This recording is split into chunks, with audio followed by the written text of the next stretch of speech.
Wakil Ketua DPR RI Supmi Dasko Ahmad menegaskan komitmen DPR untuk mendorong percepatan reformasi agraria dan penyelesaian konflik tanah di Indonesia.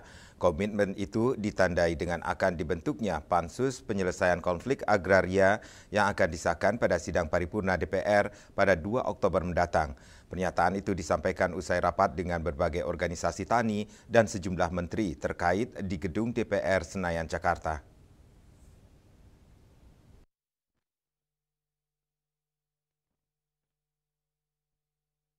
Pelaksanaan reformasi agraria dinilai masih terhambat tumpang tindih regulasi, klaim aset BUMN hingga lemahnya kelembagaan negara.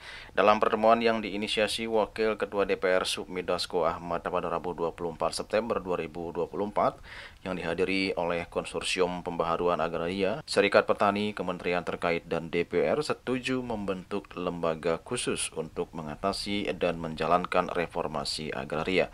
Wakil Ketua DPR RI Supmi Dasko Ahmad menegaskan komitmen DPR untuk mendorong percepatan reformasi agraria dan penyelesaian konflik tanah di Indonesia. Komitmen itu ditandai dengan akan dibentuknya Pansus Penyelesaian Konflik Agraria yang akan disahkan pada sidang paripurna DPR pada 2 Oktober mendatang.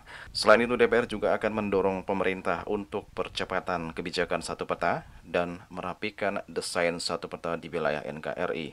DPR juga mendorong pemerintah untuk membentuk Badan Pelaksana Reformasi Agraria. DPR akan mendorong pemerintah untuk percepatan kebijakan satu peta dan merapikan desain tata ruang di wilayah Negara Kesatuan Republik Indonesia. 2. DPR mendorong pemerintah untuk membentuk Badan Pelaksana Reformasi Agraria. 3. DPR akan membentuk Pansus Penyelesaian Konflik Agraria yang akan disahkan pada akhir penutupan paripurna sidang DPR RI pada tanggal 2 Oktober 2025.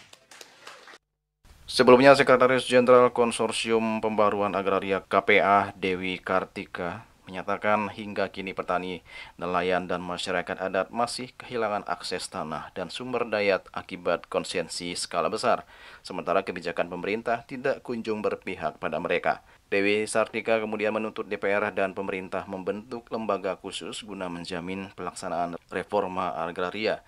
Dewi tak ingin reforma agraria sebatas jargon belaka tanpa kerja nyata. Dalam kesempatan tersebut, Dewi juga sempat menyinggung tentang usulan kelembagaan serupa pernah diutarakan sejak era Presiden kelima Megawati Soekarno Putri, tapi saat itu usulan itu tak berbuah hasil. Usulan tersebut mengalami nasib serupa di era Presiden SBY hingga Joko Widodo. Meski begitu, ia mengapresiasi respon positif dari DPR dan juga pemerintah.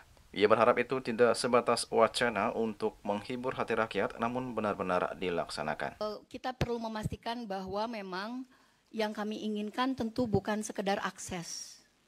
Jadi bukan berkaitan dengan perhutanan sosial, tapi juga yang berkaitan dengan pengakuan hak atas tanah secara penuh.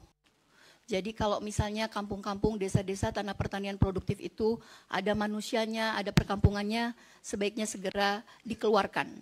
Karena memang tadi seperti yang disampaikan oleh Pak Agustiana, sudah ada putusan MK 45, sudah ada Undang-Undang Kehutanan bahwa pengukuhan kawasan hutan itu harus melewati 4 tahapan. Dan mayoritas klaim-klaim kawasan hutan itu hanya lewat penunjukan saja. Jadi ini yang harus dikoreksi oleh negara.